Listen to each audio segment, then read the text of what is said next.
যাদের হার্ট দুর্বল তারা দয়া করে আমার এই ভিডিওটা দেখবেন না। অনেক দিন থেকে পাশের রুমটা খেয়াল করছি, সব সময় তালা লাগানো থাকে। আমি কখনো রুমটায় গিয়েছি বলে মনে পড়ে না। আম্মুকে জিজ্ঞেস করলাম, আম্মু ওই রুমটাতে কি আছে? আম্মু বললেন, তোমার জানার প্রয়োজন নাই, ওই রুমে তোমার যাওয়ার দরকার আছে বলে আমি মনে করছি না। আমি শুকনা মুখ নিয়ে বাইয়ার সামনে দাঁড়ালাম। বললাম, ভাইয়া ওই রুমটাতে কি আছে তুমি জানো কি?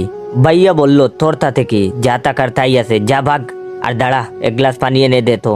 আমি আচ্ছা বলে রুম থেকে টান পায়ে বের হয়ে গেলাম পানি আনতে। রাত এখন 12টা। ভাইয়া ঘুমিয়ে আছে মরার মতো, দেখলেই বালিশ চাপা দিতে মন চায়। আমার চোখে ঘুম নেই, মাথায় একটা কথা ঘুরপাক খাচ্ছে।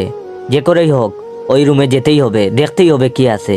বিছানায় ঘন্টা খানেক গড়াগড়ি করে উঠে গেলাম ভাইয়ার পাশ থেকে। নিঃশব্দে গুটি গুটি পায়ে ঘর থেকে বের হয়ে পাশের রুমটার সামনে দাঁড়াতেই ঘড়িতে শুনান দিল এখন রাত 1:30 বাজে। উফ, এই ঘড়িটা 8 ঘন্টার পর পর কি যে শুরু করেছে। ঘড়িটা চেঞ্জ করতে হবে আম্মুকে বলে সিটকানি খুলে দরজা ধাক্কা দিতেই ক্যা এচ আওয়াজ করে দরজাটা খুলে গেল। আর তখনই মাথার উপর দিয়ে কিছু একটা উড়ে গেল।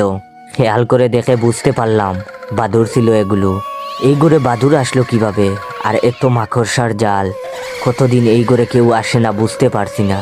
চারপাশে অন্ধকার, মাঝে মাঝে দূরে দুই একটা কুকুর ডেকে ওঠে। রাতটাকে আরো ভয়ানক করে তুলছে। আমি টর্চ মেরে গুটি গুটি পায়ে মাকড়সার জাল ছিঁড়তে ছিঁড়তে সামনে এগিয়ে যাচ্ছি। হঠাৎ টর্চের আলো গিয়ে বাদল দেয়ালে টাঙ্গানো ফ্রেমে বাঁধানো ছবির দিকে। আমার সারা শরীরে শীতল শিহরণ বয়ে উঠল। কোথায় যেন একটা পেঁচা ডেকে উঠে জানান দিল, ভুল করেছিস এখানে এসে। যেখানে বই বেশি সেখানে কৌতূহলও বেশি। আমি ছবিটার দিকে তাকিয়ে আছি, কাপা হাতে টর্চটা মেরে রেখেছি দেয়ালের দিকে। এটা তো আমার ছবি। টর্চটা আস্তে আস্তে নিচের টেবিলের উপর গিয়ে বিঁধল।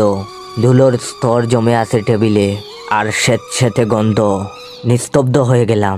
মুখ থেকে একটা শব্দ বের হবার জোর নেই। হাত কাঁপতে শুরু হলো আমার। আমি টর্চটাকে আপ্রাণ চেষ্টা করেছি ধরে রাখার, কিন্তু পারছি না। শুধু মুখ দিয়ে একটা কথাই বের হলো, হায় আল্লাহ, এটা তো আমার পড়ার ঘর। এমন হলো কি করে? বাই দ্য ওয়ে, কিছুদিন পর আমার পরীক্ষা, তাই পড়ার রুমে আসলাম, নয়তো আজকেও আসা হতো না। চাইলে আপনার বন্ধুদেরকেও শেয়ার করে এভাবে বই দেখিয়ে হাসাতে পারেন। ধন্যবাদ।